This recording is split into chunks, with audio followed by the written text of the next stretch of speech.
1:00 p.m.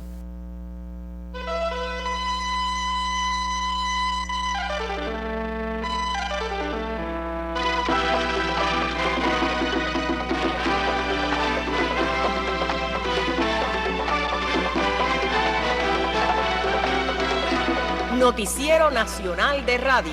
Buenas tardes, rememora movimientos progresistas y diario internacionalista de Fidel. Otros acontecimientos en Cuba y el resto del mundo también son titulares hoy jueves 26 de noviembre de 2020, año 62 de la Revolución. Este es el sumario. Convoca presidente de la Asamblea Nacional al 6º periodo ordinario de sesiones de la 9ª legislatura. Celebran en todo el país el Día del Contador y el Economista. Rinden los argentinos multitudinaria despedida a Diego Armando Maradona. Recuerdan hoy espirituanos figura de Manuel Ascunce Domenech. Estimula sector ferroviario cubano sustitución de importaciones. Una hora para la información precisa. Dunia Silva y Jorge Luis Ríos le sugerimos conocer detalles sobre la presencia de Fidel y su legado en cada región del territorio cubano. El Encuentro Juvenil Internacional Ideas que son Banderas rememora hoy la visión y el legado internacionalista de Fidel.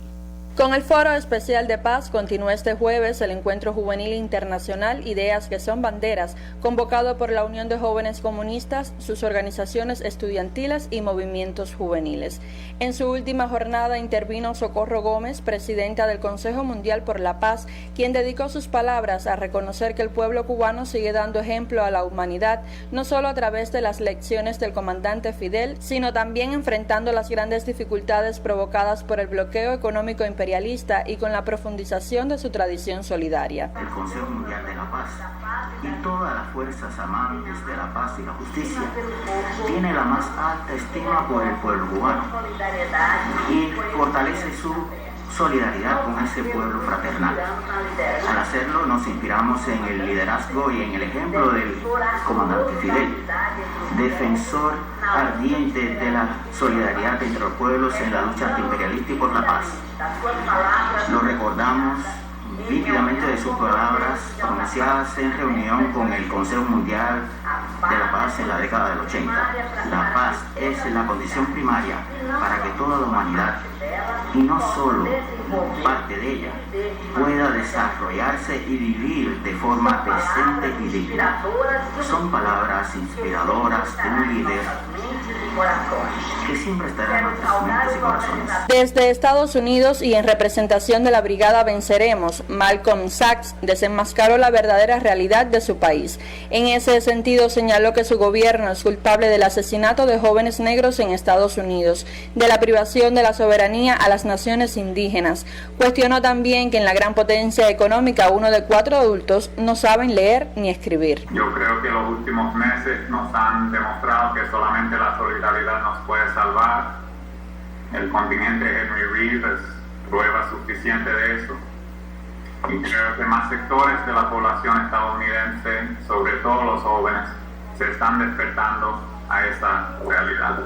Aprovechemos esta oportunidad, pueden contar con nosotros. La experiencia de la lucha juvenil por la paz en Colombia llegó a través de Daisy Aparicio, miembro del Comité Internacional de Paz en ese país. Lo primero de ellos es que hoy como pueblo colombiano seguimos en la lucha por una reforma rural integral que garantice que los pobladores rurales, en especial indígenas, afros y campesinos, puedan acceder al uso y tenencia de la tierra en un país donde el índice de concentración de la tierra es altísimo. Pero además de ello, donde el proceso también de violencia se ha dado alrededor del despojo de la tierra en nuestro país, alrededor de masacres en zonas rurales y alrededor de megaproyectos que se concatenan con esa alianza entre el conflicto, esa alianza entre la guerra, que de otra forma profundizan las élites colombianas con los sectores imperialistas que hoy tienen presencia en nuestro territorio. Un segundo elemento que quisiera mencionar es esa lucha por la democracia, que hoy seguimos de alguna otra forma elevando en términos de banderas las y los jóvenes, pero también los partidos de oposición, en términos también de un país en el cual hoy el fascismo es más que evidente, en un país donde la oposición política no tiene garantía, en un país donde se cercena la posibilidad de pensar de manera distinta y de manera crítica, pero un país donde también se vuelve artífice de ataques contra nuestros vecinos, contra nuestros países hermanos, como en el caso de Venezuela. En la jornada final del Encuentro Juvenil Internacional Ideas que son Banderas, especial connotación tuvo el mensaje de Ismail Tutuimoto, uno de los combatientes de la guerrilla del Che en el Congo, quien estimuló a la juventud cubana a mantener vivos los nombres y legados de Fidel Castro y del guerrillero heroico.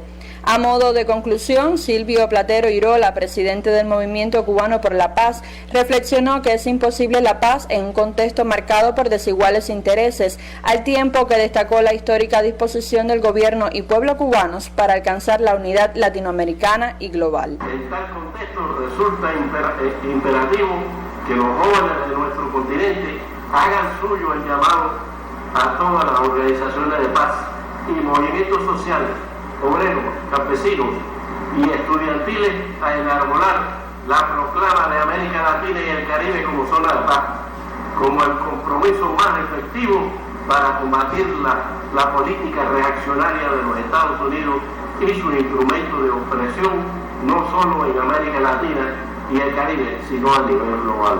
Luego de 3 jornadas de debate, el Encuentro Juvenil Internacional Ideas que son Banderas concluirá en la tarde de este jueves con la lectura del pronunciamiento de los jóvenes del mundo y un concierto online. Yaiselín Palmatejas, para el Sistema de la Radio Cubana. El presidente Miguel Díaz-Canel Bermúdez asistió a la velada político-cultural que tuvo lugar en la escalinata de la Universidad de La Habana para rememorar el 4º aniversario de la partida física de Fidel. En el 4º aniversario de su partida física, el pensamiento y acción del líder histórico de la Revolución Cubana, Fidel Castro Ruz, fue recordado durante una velada político-cultural. Con la presencia del presidente de la República de Cuba, Miguel Díaz-Canel Bermúdez, el encuentro tuvo como escenario la escalinata de la Universidad de La Habana. Durante unas palabras, el presidente nacional de la Federación Estudiantil Universitaria, José Ángel Fernández Castañeda, resaltó la importancia de la universidad en la formación del carácter revolucionario y humanista de Fidel. Cuando desafiar la injusticia y el oprobio eran las palabras de orden de una generación, Fidel vino a esta escalinata. Cuando parecía que la memoria del apóstol se extinguiría para siempre, Fidel, desde este mismo lugar, prendió la antorcha que iluminó el camino a un futuro distinto y digno. Cuando la victoria fue cierta y el odio de los enemigos acudía tratando de apagar la obra de la revolución, él regresaba a este sitio, se fundía con los jóvenes y al frente de ellos desafiaba los retos. Aquí se hizo revolucionario y aquí estamos hoy y estaremos siempre, multiplicando su fuerza y su verdad. Este no es un homenaje para un héroe ausente, ni es un tributo póstumo cargado de dolor o tristeza. Es una demostración de vida porque su presencia es unánime y permanente. En el lugar donde Fidel realizara sus estudios en la carrera de Derecho, el presidente nacional de la Federación Estudiantil Universitaria destacó la necesidad de recurrir a las ideas del líder histórico de la Revolución Cubana en los momentos más complejos. En estos tiempos complejos y cargados de importantes desafíos, acudimos a Fidel y de sus sabias reflexiones, de su obra cargada de sueños y empeños, nos nutrimos y encontramos la fuerza y la inteligencia necesaria para salir adelante. Los cubanos hemos sido y seremos dignos de su legado.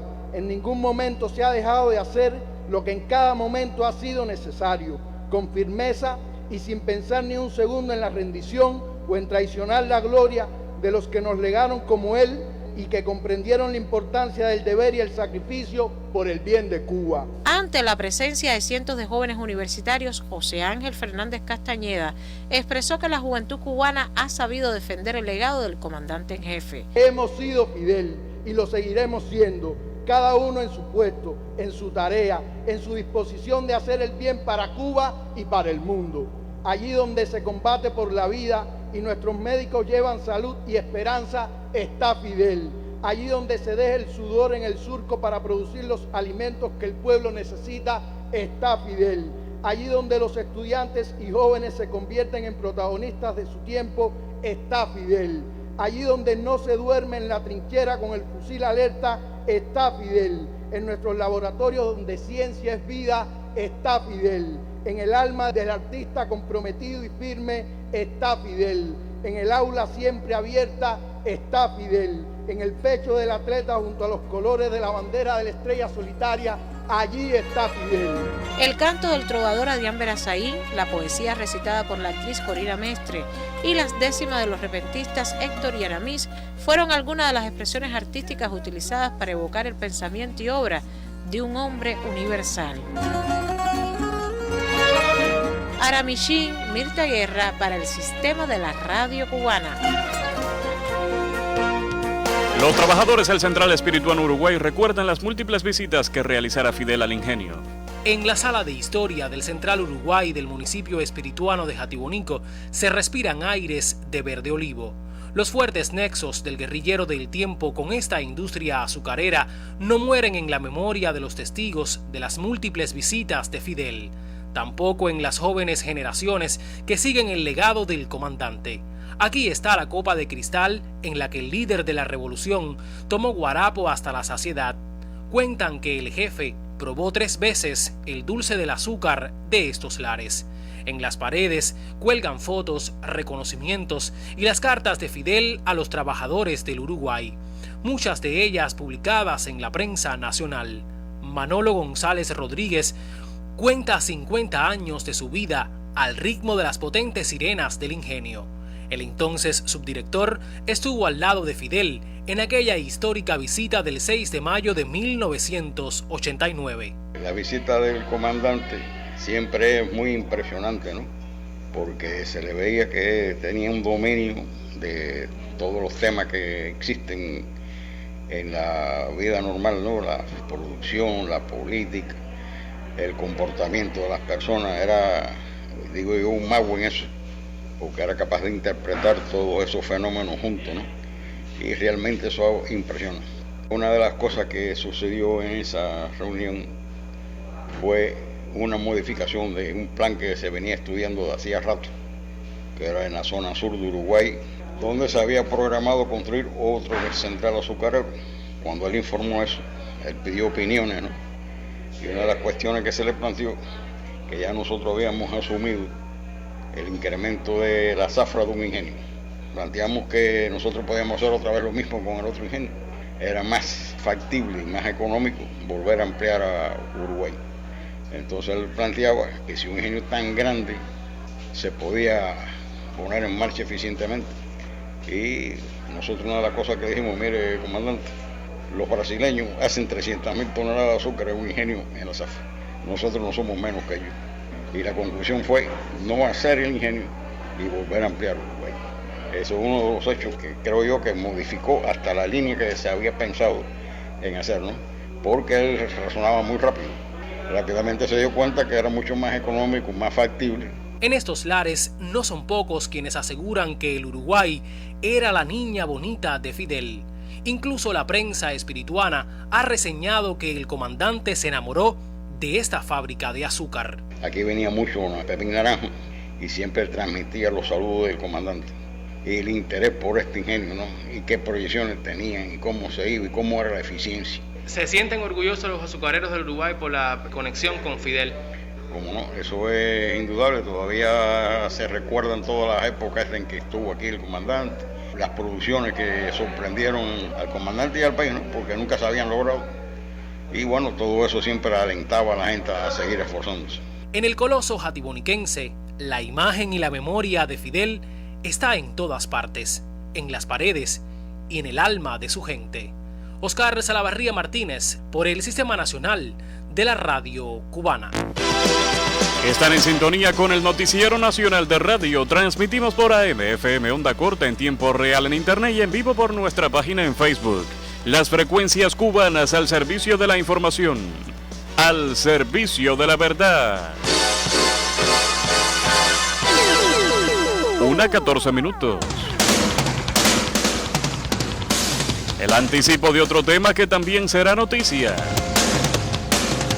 El reconocimiento de la UJC a jóvenes y enfuegueros destacados, la ampliación en los minutos que siguen. El presidente de la Asamblea Nacional del Poder Popular, Juan Esteban Lazo Hernández, en uso de las atribuciones que le están conferidas, convocó al 6º periodo ordinario de sesiones en la Asamblea Nacional del Poder Popular en su 9ª legislatura. La víspera, el presidente de ese órgano del Estado hizo la convocatoria para la cita parlamentaria, que se efectuará de igual forma que la reunión anterior, mediante videoconferencia con los diputados en cada una de las provincias y el municipio especial Isla de la Juventud. En el Palacio de Convenciones en la capital cubana se reunirán los legisladores de La Habana, quienes residen en la ciudad y representan a otros territorios. Aunque la agenda de la sesión ordinaria debe precisarse, el más reciente Consejo de Ministros efectuado aprobó 2 proyectos de ley para su presentación en diciembre a los diputados. Las propuestas de normas jurídicas están relacionadas con la organización y funcionamiento del Gobierno Provincial del Poder Popular y del Consejo de la Administración Municipal, precisa el sitio de la Presidencia. En la primera se regulan las atribuciones del gobernador, el vicegobernador y el Consejo Provincial, y se particulariza en cuestiones imprescindibles para el buen desempeño de estas estructuras, como los requisitos y procedimientos para la elección, sustitución, revocación o renuncia. En el caso de la segunda, está enmarcada en el contexto actual de desarrollo de la estrategia económica y social que promueve la autogestión local y considera al municipio como instancia fundamental para el desarrollo. Su contenido detalla cuestiones de estructura, organización, atribuciones y funcionamiento del Consejo de la Administración Municipal y las facultades del intendente, los viceintendentes y el secretario. Los economistas y contadores cubanos hoy celebran su día. Con la satisfacción del deber cumplido, los economistas y contadores de Cuba arriban este 26 de noviembre a un nuevo aniversario del gremio, unidos, fortalecidos y conscientes de los nuevos retos que impondrá el 2021. Así lo confirma la radio Oscar Luis Humpentón, presidente de la Asociación Nacional de Economistas y Contadores de Cuba, ANEC. Ha sido un año duro para nuestro pueblo en sentido general y los economistas cubanos también han cumplido un grupo de retos que han tenido por delante.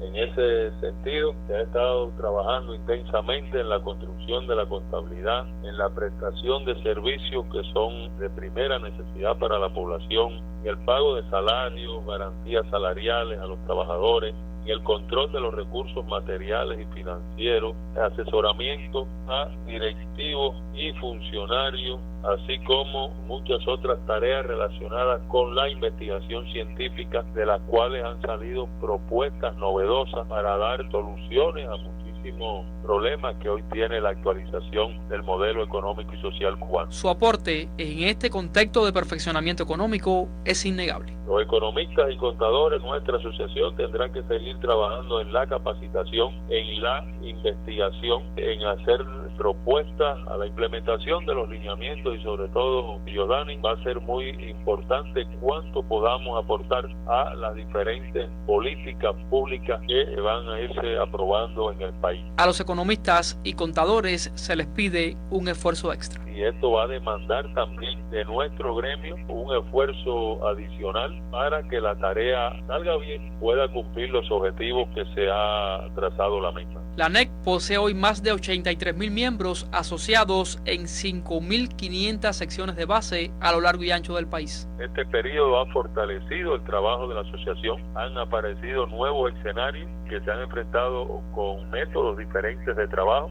Es increíble, pero se ha hecho muchísimo, incluso se ha crecido en la membresía de nuestra organización, se han fortalecido las estructuras de base que son las que interactúan con el manejo de la economía allí en cada uno de los territorios, y eso, hace que hoy podamos pensar que estamos en condiciones de, por supuesto, superar cualquier reto que nos imponga el año 2021. La merecida felicitación para los economistas y contadores de Cuba no se hace esperar. En primer lugar, la felicitación a aquellos que durante esta jornada por el Día del Economista van a recibir reconocimiento por su labor incansable en pos de un futuro mejor para la patria, pero por su altruista quehacer a todos los economistas y contadores de Cuba en esta fecha del día 26 de noviembre, nuestras más sinceras y emotivas felicitaciones y la exhortación a que sigan dando lo mejor de sí. Reconoce la labor de sus miembros Oscar Luis Humpentón, presidente de la Asociación Nacional de Economistas y Contadores de Cuba, a propósito de celebrarse este 26 de noviembre un aniversario más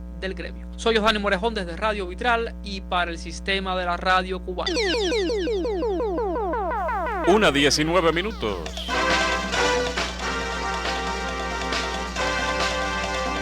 Al cierre del día de ayer, 25 de noviembre, 3.627 pacientes se encuentran ingresados para vigilancia clínica epidemiológica, 799 sospechosos, 2.385 en vigilancia y 443 confirmados. Para COVID-19 se estudiaron 10.596 muestras, resultando 49 muestras positivas. El país acumula 1.072.107 muestras realizadas y 8.075 positivas. De los nuevos contagios detectados, 5 son de Pinar del Río, 1 de ellos importados, 15 de La Habana, 9 de ellos importado, 1 de Mayabeque importado, un caso de Matanzas igual importado, 3 de Cienfuegos también importados, 6 casos de Villa Clara importados todos, 1 de Ciego de Ávila importado, 3 de Holguín, 2 de ellos importados, un caso de Granma importado, 11 de Santiago de Cuba, 2 de ellos importados y 2 casos importados de Guantánamo. Del total de casos, 20 fueron contactos de casos confirmados y 29 con fuente de infección en el extranjero. De los 49 casos diagnosticados, 47 son cubanos y 2 son extranjeros. Además, 33 de los 49 casos positivos fueron asintomáticos.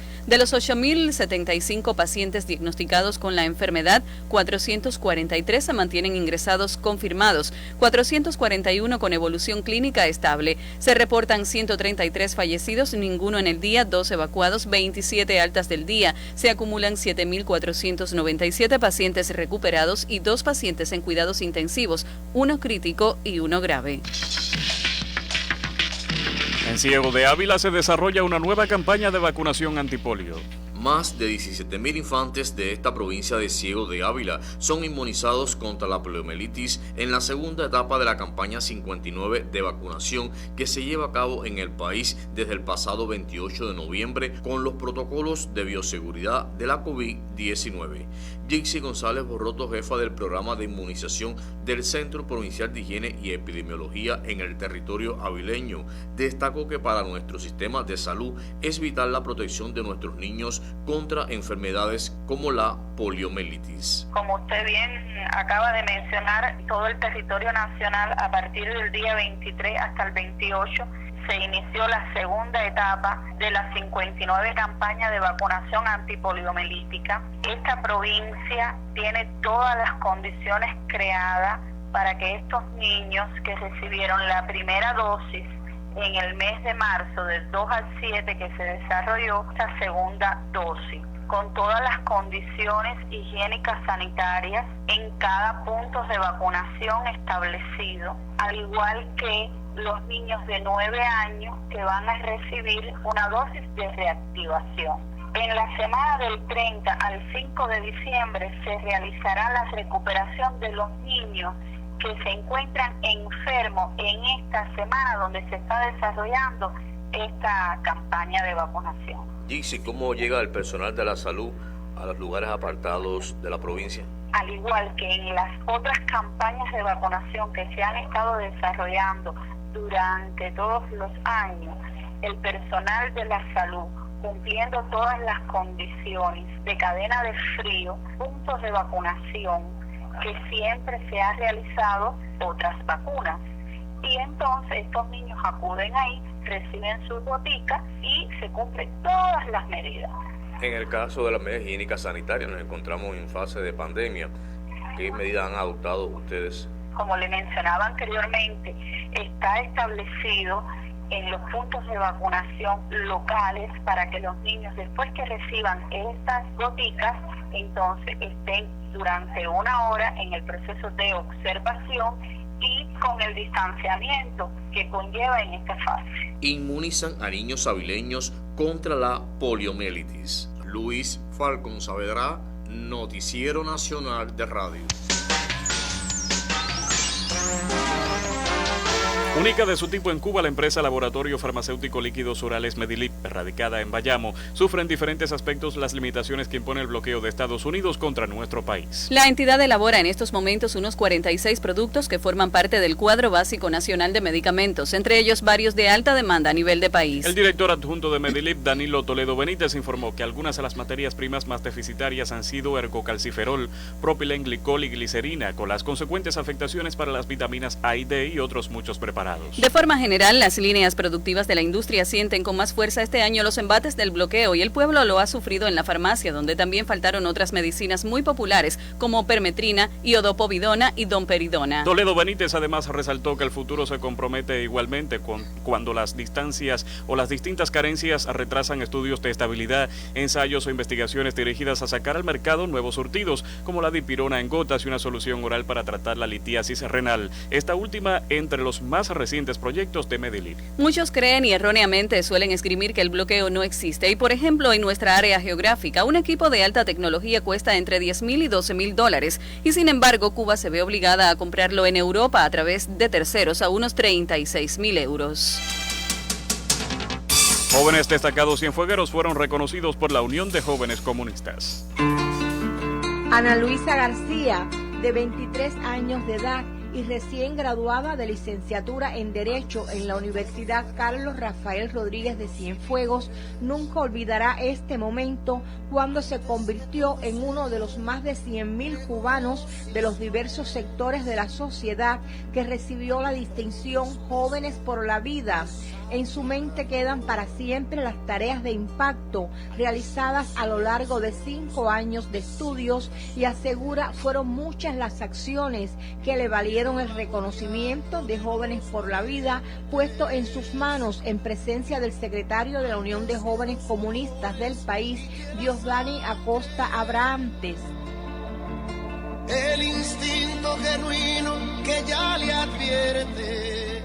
Ir a la casa de niños sin amparo familiar y fiscalizaciones que realizamos en el hogar de ancianos, en todos los centros que se necesitaban. Ana Luisa participó en varios trabajos voluntarios de la agricultura, por ejemplo, cosechando productos en diversas empresas como la de Cultivos Barrios Horquita en el municipio cienfueguero de Abreus. También participé en las tareas ante el enfrentamiento del COVID en el SAF Cuba Libre y llevándole comida a los ancianos hacia sus hogares. Jóvenes cubanos listos para seguir cumpliendo misiones. Los jóvenes estamos dispuestos para todo lo que se necesite y pueden contar con nosotros. Es un honor haberme graduado en la Universidad de Cienfuegos. Ubicada en el bufete colectivo número 2 de la Perla del Sur, llevará a la práctica los conocimientos y en el quehacer laborar con el agradecimiento perenne a sus padres y al colectivo de trabajo de la Universidad Carlos Rafael Rodríguez. Quienes me formaron y me encaminaron y me convirtieron en esta gran profesional que soy hoy.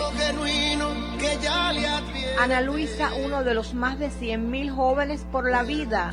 Les habla Mireya Ojeda con la realización sonora de Pedro Martínez. ¿Qué estoy haciendo aquí? Están en sintonía con el Noticiero Nacional de Radio. Transmitimos por AM, FM, onda corta en tiempo real en Internet y en vivo por nuestra página en Facebook. Las frecuencias cubanas al servicio de la información, al servicio de la verdad. 1:27. La noticia en el mundo hoy. Una multitud de hinchas y de personalidades del deporte y la política en Argentina asistían este jueves a la sede presidencial, la Casa Rosada, para despedir al ícono del fútbol Diego Armando Maradona, quien falleció a los 60 años por una insuficiencia cardíaca. Medios argentinos esperan que hasta 1 millón de personas lleguen hasta la Casa Rosada para ingresar a ver el féretro con los restos del astro cubierto con una bandera de Argentina y una camiseta de la selección nacional con el número 10. Las puertas del Palacio Presidencial abrieron a primera hora de este jueves, cuando ya durante toda la noche del miércoles una multitud colmó la Plaza de Mayo frente a la Casa Rosada para rendir homenaje a Maradona y darle su adiós. El masivo velatorio de Diego Armando Maradona dejó en evidencia que el cariño por el astro futbolístico superó el temor a contagiarse de coronavirus en medio de la pandemia. El miércoles vio a decenas de miles de argentinos saliendo a las calles, mientras que los estadios de fútbol encendieron sus luces a las 10 de la noche, el número que usaba uno de los mejores y más carismáticos futbolistas de la historia. El velatorio de Maradona obligó al cierre de varias calles céntricas de Buenos Aires, por donde se veía simpatizantes caminar abrazados, llorando y cantando. Muchos seguidores de Maradona esbozaban unas tímidas palabras de despedida o arrojaban flores, otros simplemente lloraban. No se olviden nunca que Maradona luchó por los humildes, que cuando la gente no tenía para comer, Él le daba alegría cuando mucha gente sufría. Comentó a la agencia Reuters Norberto Parra, quien esperaba su turno frente a la Casa Rosada para despedir al ídolo. Fue alguien que tocó el cielo con las manos, pero nunca despegó los pies de la tierra, sentenció a su vez el presidente de Argentina, Alberto Fernández, en una entrevista con el canal de televisión TN. El funeral se realizaría este jueves en un cementerio de Bellavista, un suburbio al oeste de la ciudad de Buenos Aires, pero podría postergarse al viernes y el saludo multitudinario al ídolo genera demoras en el traslado del cuerpo. El gobierno de Argentina decretó 3 días de duelo nacional, mientras que los homenajes e incontables muestras de afecto en las calles y en las redes sociales se repiten en todo el mundo, incluyendo a mandatarios y al Papa Francisco. Diego Armando Maradona alcanzó fama global tras el genial campeonato que jugó en México en 1986, donde llevó a Argentina a su segundo título mundial, con algunos de los goles más recordados de la historia de la Copa del Mundo. Diego o Pelusa, como se le conocía, tuvo una prolongada carrera que incluyó su paso por Argentinos Juniors, Boca Juniors, el Barcelona de España y el Napoli de Italia, entre otros clubes. Una multitud de hinchas se reunió precisamente este jueves en el estadio del Napoli para homenajear a Diego Armando Maradona, quien alcanzó el estatus de dios en la ciudad italiana, donde brilló en la década de 1980 y mostró buena parte de su fútbol más sublime, de acuerdo con un reporte de la agencia británica Reuters. El alcalde de Nápoles, Luigi Di Magistris, ha pedido que se cambie el nombre del estadio San Paolo y pase a ser Diego Armando Maradona, en el que sería el máximo homenaje de esa ciudad italiana a su ídolo. Maradona llegó a Nápoles en 1984 cuando tenía 23 años y durante los siguientes 7 años ayudó al equipo a ganar sus 2 únicos títulos de la Serie A y la Copa de la Asociación Europea de Fútbol. Deportivas con Guillermo Rodríguez, Hidalgo Gato en directo desde Camagüey. Buenas tardes, Guillermo.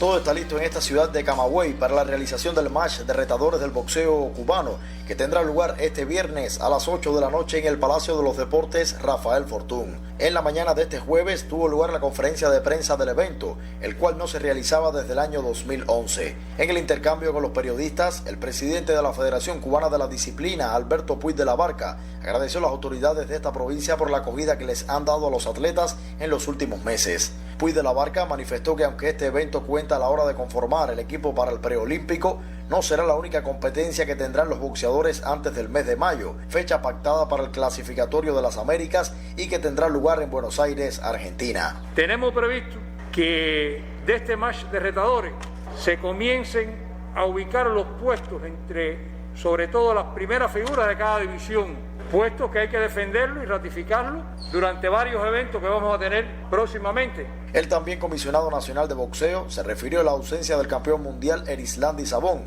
y sobre el segundo examen que tendrán los púgiles cubanos antes de participar en las competencias internacionales planificadas. No está aquí porque en el entrenamiento se lesionó la muñeca, pero entre Peró, Castillo y Sabón debe estar el más de 91 que nos representará en los Juegos Olímpicos.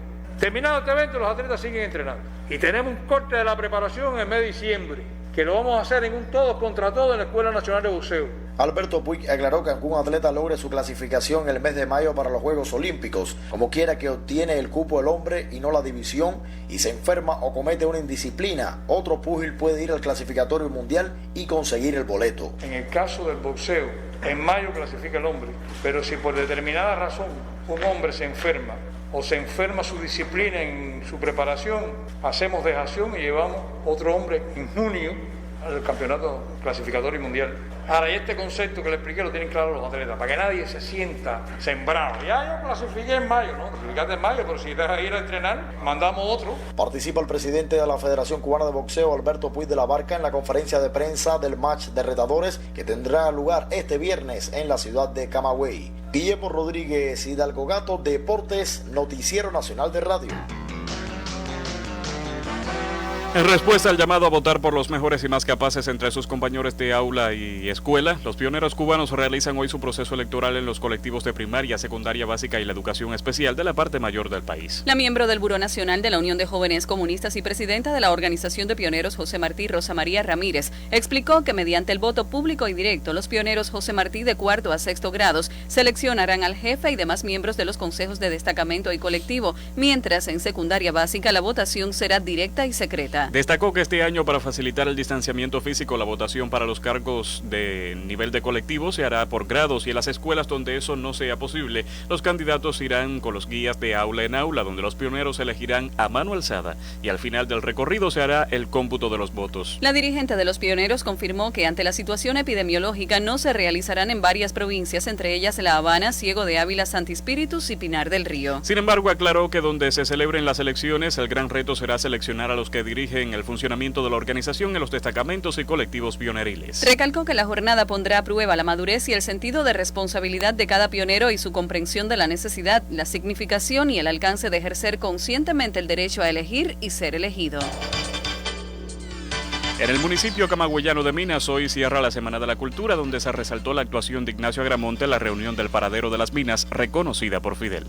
Hoy cierra la Semana de la Cultura en el camagüeyano municipio de Minas, que cada año se celebra del 20 al 26 de noviembre. La jornada se inicia anualmente con la recordación del crimen de Cortadera, poblado localizado a 2 kilómetros del antiguo Ingenio Senado, lugar donde fueron asesinados el 20 de noviembre de 1933 21 haitianos y un jamaicano, integrantes del comité de huelga que exigía aumento de salario, jornada de trabajo de 8 horas, mejores condiciones para las viviendas de los obreros del Central y el cese de los atropellos e injusticias que padecían por su condición de negros emigrantes. La Semana de la Cultura en Minas, que concluye hoy 26 de noviembre, resalta este año con la colocación de una placa conmemorativa la condición de monumento local del obelisco erigido en el Paradero de las Minas. En 1868, en ese paradero del ferrocarril en el camino de Puerto Príncipe a Nuevitas, se reúnen los patriotas del Camagüey para determinar el curso que seguiría la guerra, amenazada por los intentos contrarrevolucionarios y entreguistas de algunos hacendados. La trascendencia del hecho fue reconocida por el comandante en jefe Fidel Castro en la velada conmemorativa por el centenario de la caída del mayor general Ignacio Agramonte. Fue precisamente en ese instante cuando se yergue la figura de Ignacio Agramonte, el 26 de noviembre de 1868, y tiene una participación, una actitud, un gesto decisivo. Acaben de una vez los cabildeos, las torpes dilaciones, las demandas que humillan. Cuba no tiene más camino que conquistar su redención, arrancándosela a España por la fuerza de las armas. Ese fue el primer servicio extraordinario prestado por Ignacio Agramonte a la lucha por la independencia. En el aniversario 152 de la reunión del Paradero de las Minas, se resalta la declaratoria en 2017 como monumento local de ese sitio urbano de marcado valor histórico vinculado a la lucha por la independencia de Cuba. Miosotis Fabelo Pinares, Noticiero Nacional de Radio.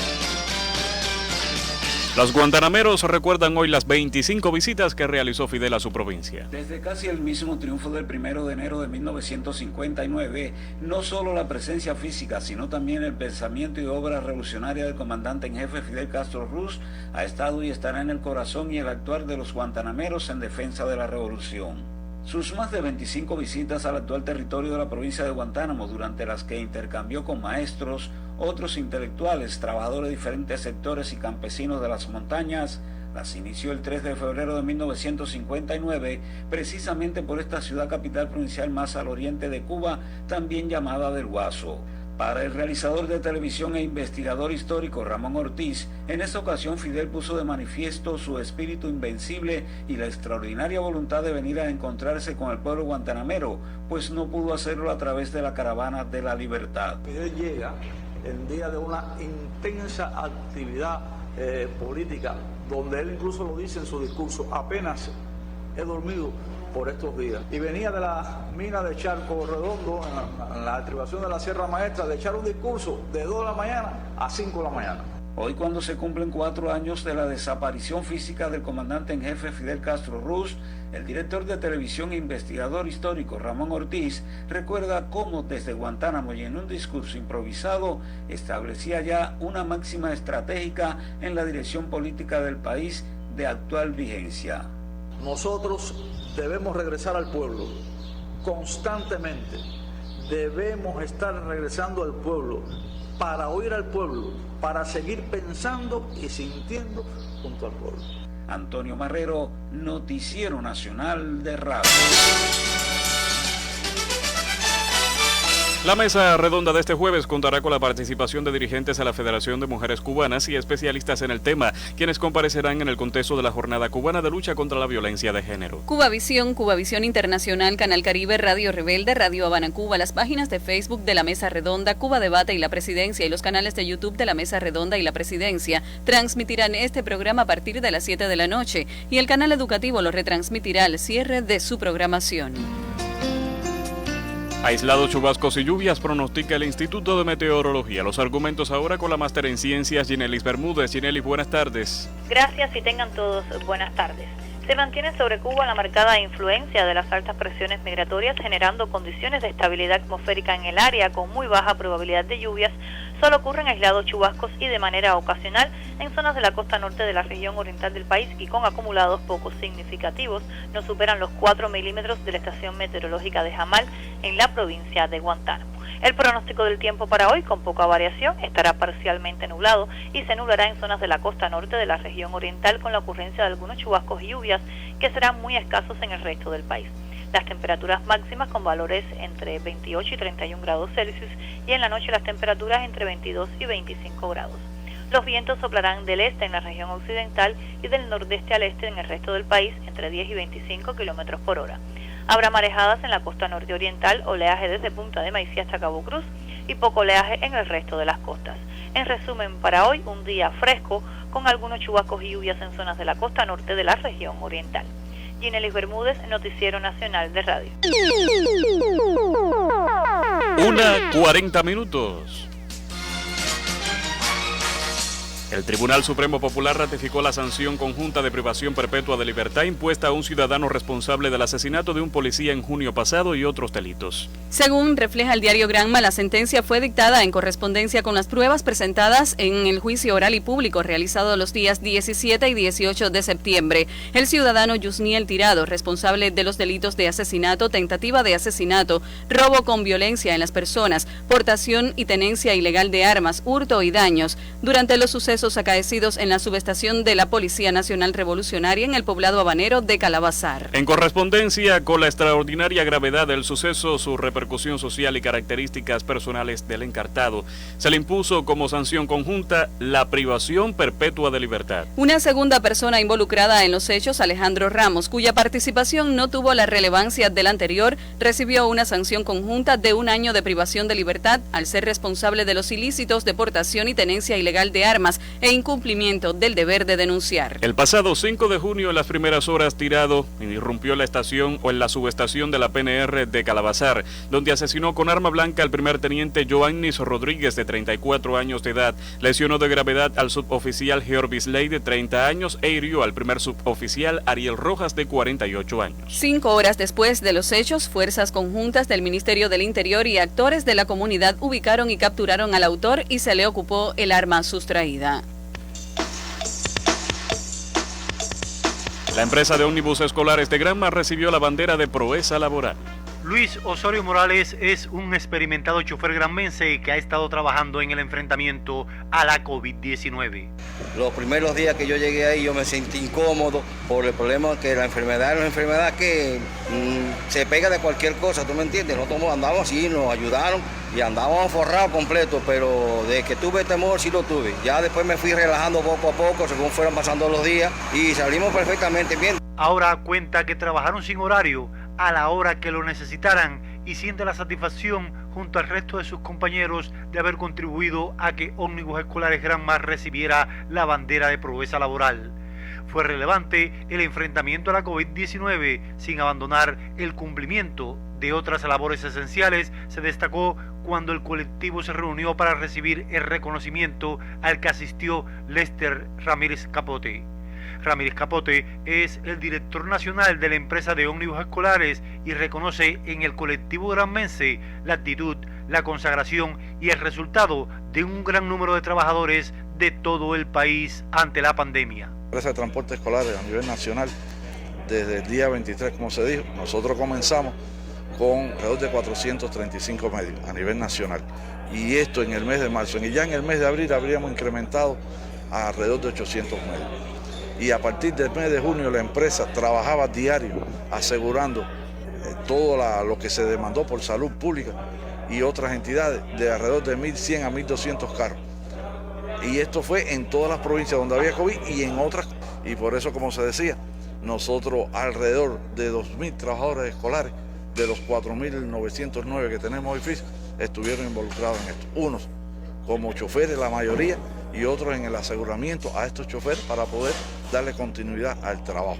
Recibe el colectivo de trabajadores de ómnibus escolares Granma la bandera de proeza laboral. Alminer Cabrera Ríos en el Noticiero Nacional de Radio.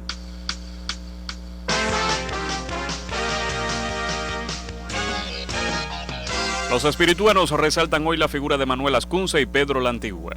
La COVID-19 no permitió que la Universidad Espirituana llegara este 26 de noviembre hasta Limones Cantero en las estribaciones del Escambray, como siempre sucede en esta fecha.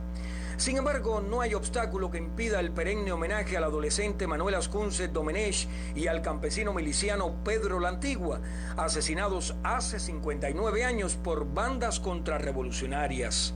La frase "yo soy el maestro", pronunciada por el alfabetizador antes de morir, aún retumba entre las montañas. Bueno, el legado de Manuel Ascunce está vivo siempre, incluso no solo en los estudiantes de las carreras de ciencias pedagógicas, sino en todos los estudiantes de otras carreras incluso que participan en la tarea Educando con Amor, que es una tarea donde los estudiantes universitarios han dado la respuesta a partir del déficit de maestros que ha habido en los distintos niveles educativos de la provincia. A juicio de la profesora universitaria Caridad Cancio López, el legado de Ascunce también adquiere una fuerza vital a partir del protagonismo de educación en la formación de valores en las nuevas generaciones de cubanos. Y es precisamente el momento en el que tenemos la oportunidad de moldear el espíritu, de educar sentimientos, de formar los valores, esos que desde Ascunce, desde todas las generaciones que nos antecedieron, por supuesto, nos han inculcado. Según Cancio López, el ejemplo del alfabetizador trasciende las fronteras de Cuba. Porque tuvimos la oportunidad de formar estudiantes, maestros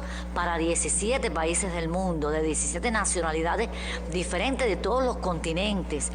Y eso a nosotros nos sirve de orgullo y de acicate, que nosotros hayamos podido involucrar a todos esos jóvenes en la vida y obra de Manuel Ascunce. Entre los educadores espirituanos se encuentra eco la vocación por el magisterio del joven alfabetizador Manuel Ascunce Domenech, asesinado hace 59 años junto a su alumno, el campesino miliciano Pedro la Antigua. Yo como profesora llevo 47 años de trabajo. Y si volviera a nacer, volviera a ser maestra, porque realmente he encontrado todas las satisfacciones que una persona puede encontrar en esta profesión. Es muy grato ver a hombres y mujeres formados como profesionales, como hombres de bien, en definitiva, que es lo más importante.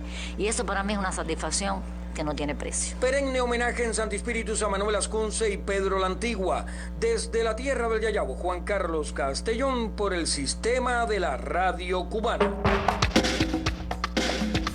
La empresa constructora de vías férreas Comandante Tony Santiago Solcar de Placetas, en la provincia de Villa Clara, ahorró en lo que va de año más de $10 millones por concepto de sustitución de importaciones. La entidad única de su tipo en Cuba y Latinoamérica prescinde desde 2017 de inversiones para la compra de materias primas en el mercado internacional, a la vez que economiza otros $6 millones a partir de la recuperación efectiva de rieles. El director de la industria en el organismo, Jorge Luis Ross, declaró que hasta la fecha el centro ejecutó cerca del 90% de su plan anual, tanto la producción de carriles fijada en 21,6 kilómetros como la construcción de 800 campos de vías. El directivo explicó que la reducción de gastos de importación se logra a través de un proceso industrial de reutilización mediante el cual se transforman las barras dañadas de 12,5 metros en bandas soldadas y pulidas de 300 metros. Están en sintonía con el Noticiero Nacional de Radio. Transmitimos por AM, FM, onda corta en tiempo real en Internet y en vivo por nuestra página en Facebook. Las frecuencias cubanas al servicio de la información, al servicio de la verdad. 1:48. Lo que reservamos para antes del cierre. El testimonio del segundo suboficial de las FARC, Rayson Carballo, sobre la misión más importante de su vida. La información, sí, antes del cierre. Del acontecer internacional, más informaciones. Mientras la COVID-19 se propaga por todo el país, los estadounidenses desafiaron este jueves las súplicas de las autoridades estatales y locales de quedarse en casa para la festividad de Acción de Gracias, por lo que los responsables sanitarios les advirtieron que la puesta en marcha de una vacuna está todavía a semanas de distancia. Legisladores del Congreso de Brasil pedirán al presidente de la Cámara de Diputados, Rodrigo Maia, que paute la destitución inmediata de Eduardo Bolsonaro como líder de la Comisión de Relaciones Exteriores por los ataques del hijo del mandatario Jair Bolsonaro contra China, el principal socio comercial de la nación sudamericana. Una forma de gripe aviar altamente contagiosa y mortal se está propagando rápidamente en Europa, poniendo en alerta a la industria avícola, teniendo en cuenta brotes anteriores que provocaron el sacrificio de decenas de millones de aves y pérdidas económicas significativas. Mayra Rosa Rivas es una campesina santiaguera que prestigia el quehacer de los economistas cubanos. Mayra Rosa Rivas Janik es una campesina que prestigia con su actuar diario a los económicos que laboran en las cooperativas de esta oriental provincia. Ella se desempeña desde hace 38 años como jefe económica de la CPA Eliseo Reyes del santiaguero municipio de San Luis, una estructura que es rentable desde su creación en 1981. Yo era computadora de la Brigada Marcos Maceo, de la que hoy está en la cooperativa, y a raíz de que la económica que fundó la cooperativa decidió retirarse, me trajeron de allá para acá, para el Liceo Reyes, y aquí estoy desde el año 82. Desde que entré a la cooperativa, estoy de jefe económica hasta ahora, siempre tratando de ir disminuyendo los costos de producción y tratando que la cooperativa cada día tenga más resultados general, y en costo por peso general nosotros tenemos la cooperativa de 32 centavos. ¿Podemos decir entonces que la CPA Eliseo Reyes goza de salud económica? La Eliseo Reyes hasta el momento, en los 39 años que tiene un costo promedio de menos de 50 centavos y tiene una salud financiera y económica bastante buena hasta ahora. Tenemos solvencia para pagar en la cuenta de operaciones y en los créditos de producción también. Pocos créditos de producción tenemos acá crédito de caña, es el único crédito que tenemos, y uno de pecuario. La propia cooperativa financia su cultivo bar. Y hablábamos ahorita de esos tantos años que usted lleva acá. Cuénteme, a ver, un momento de eso en que usted ha querido irse de la cooperativa por algo que le haya sucedido. Como todas personas en los trabajos, tú tienes momentos malos realmente de trabajo que te ve un poco agobiada, pero jamás he pensado irme de la cooperativa. La cooperativa para mí es como una familia que la quiero como quiero a mi hijo. ¿Y un momento feliz?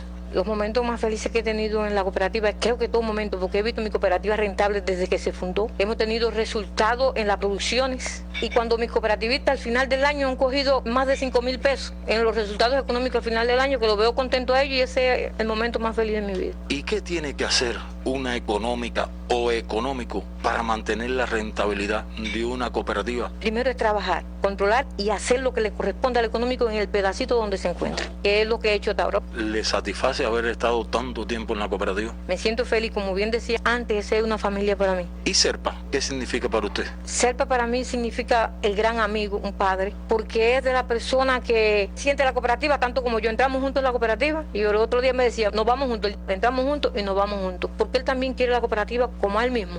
¿Por cuánto tiempo más en la cooperativa? Bueno, voy a ver si llego a los 40 años de trabajo en la cooperativa. Hay que producir muchos alimentos ahora, y todas las cooperativas tienen que hacer esto que ustedes están haciendo acá. ¿Cómo se logra? Como único se logra todo esto es trabajando y consagrándose a lo que hoy nos corresponde cada quien en el pedacito donde está. Salimos de esto, haciendo lo que nos corresponde, salimos de esto. Mayra Rosa Rivas Janik, la campesina que prestigia a los económicos de las cooperativas santiagueras, con su labor en 38 años ininterrumpidos. Camilo González, para el Sistema Informativo de la Radio Cubana.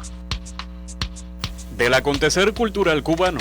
El Ballet Nacional de Cuba rendirá homenaje hoy al líder histórico de la Revolución Cubana, Fidel Castro, y a los trabajadores de la salud del país. Tras casi 10 meses de separación de los escenarios, el conjunto que dirige la primera bailarina Biensay Valdés actuará en el Gran Teatro de La Habana Alicia Alonso desde hoy 26 y hasta el 29 de noviembre. Con la peculiaridad de que sus sesiones teóricas se realizarán de forma virtual, regresará del 16 al 18 de diciembre en Pinar del Río el encuentro y concurso de jóvenes radialistas La Vuelta Abajo. En esta octava edición del certamen se prevé el diálogo en torno a las dinámicas impuestas por la COVID-19. Con la participación de 40 compañías danzarias de los 5 continentes y organizado por el prestigioso grupo Camagua, se celebrará de manera online el primer Festival Internacional Virtual Camagua Folk Dance entre el 9 y el 11 de diciembre. Desde el Teatro Avellaneda en Camagüey, el público podrá apreciar cada día mediante una pantalla las actuaciones de los diferentes grupos foráneos. El segundo suboficial de las Fuerzas Armadas Revolucionarias, Reyson Caraballo Miranda, hoy recuerda su participación en el traslado de las cenizas de Fidel a Santiago de Cuba. Hace 4 años, a la edad de 21 años, el segundo suboficial Reyson Caraballo Miranda se preparaba para participar en la ceremonia militar que se desarrollaría en la Plaza de la Revolución José Martí por el aniversario de las Fuerzas Armadas Revolucionarias, cuando fue sorprendido con la lamentable noticia de la muerte de Fidel. Horas después conoció que sería uno de los choferes en la caravana que trasladaría las cenizas del comandante desde La Habana hasta la provincia de Santiago de Cuba, tarea que nunca imaginó asumir por su poca experiencia y que conserva en su memoria con orgullo pero también con dolor. Que más nos recuerdo en Camagüey, casi ya cayendo al atardecer, pasamos por un lugar donde había unos guajiros, ¿no? Unos campesinos con sus caballos a la orilla de la carretera, y hubo uno de ellos, unos cuantos de ellos que soltaron una X cantidad de palomas, y entonces eso me hizo recordar cuando el comandante jefe en la plaza, ¿no? Soltaron aquellas palomas y una de esas palomas que se quedó arriba de su hombro, pero esta vez una de esas palomas se quedó en el armón donde trasladamos la ceniza del comandante jefe. El cortejo fúnebre con los restos del líder histórico de la Revolución Cubana salió el 30 de noviembre de 2016 desde la sede de las Fuerzas Armadas Revolucionarias en La Habana y llegó a la ciudad héroe el 3 de diciembre. Cuenta el joven Reyson Caraballo que el trayecto fue intenso y difícil, no solo por la lluvia que en varias ocasiones nubló el camino, sino por las veces que contuvo sus lágrimas para no perder el control de la misión que estaba cumpliendo. No hablábamos que si estábamos cansados, que si me dolía aquí, que se me dolía allá, no. Lo único que hablábamos en aquel momento era de la tarea que estábamos cumpliendo. Y hablábamos de las personas que nos esperaban hasta estas horas de la noche en la carretera, madres con niños de brazos, esperando que pasara el cortejo fúnebre. A la entrada de la ciudad de Camagüey, que nos atrapó una lluvia intensa, y las personas no les importó eso, siguieron ahí esperando que pasara el cortejo fúnebre del comandante jefe. Eso también fue un momento que nunca olvidaré, porque cuando entramos a Camagüey, que yo vi aquella aglomeración de personas, desde luego no podíamos hablar, no podíamos conversar, todos teníamos que reservarnos, ¿no? Y aquello me impactó al ver esa fuerte lluvia que estaba y las personas esperando. Pareciera que 4 años no han pasado para el joven chofer de la base de transporte del Ministerio de las Fuerzas Armadas Revolucionarias. Habla con la misma emoción, llora con igual dolor al de aquellos días que movilizaron a todo el pueblo de Cuba. Por ello, participó este miércoles en el homenaje que realizaron oficiales de las FARC y del Ministerio del Interior al comandante en jefe. Una emotiva gala cultural donde se aunaron la danza, la música y la poesía. La actriz Corina Mestre, el trovador Eduardo Sosa, los repentistas Héctor Gutiérrez y Aramis Padilla, la agrupación danzaria Ecodanza, la declamadora María Teresa Gómez Álvarez y el cantante Duani Ramos se unieron al talento aficionado de oficiales para recordar al gigante de Verde Olivo. En la jornada también se rememoró la significación de la muerte de Fidel a través de un audiovisual escrito y dirigido por el teniente coronel Rafael Guerra. Ara Michin y Yaiselín Palmatejas para el Sistema de la Radio Cubana.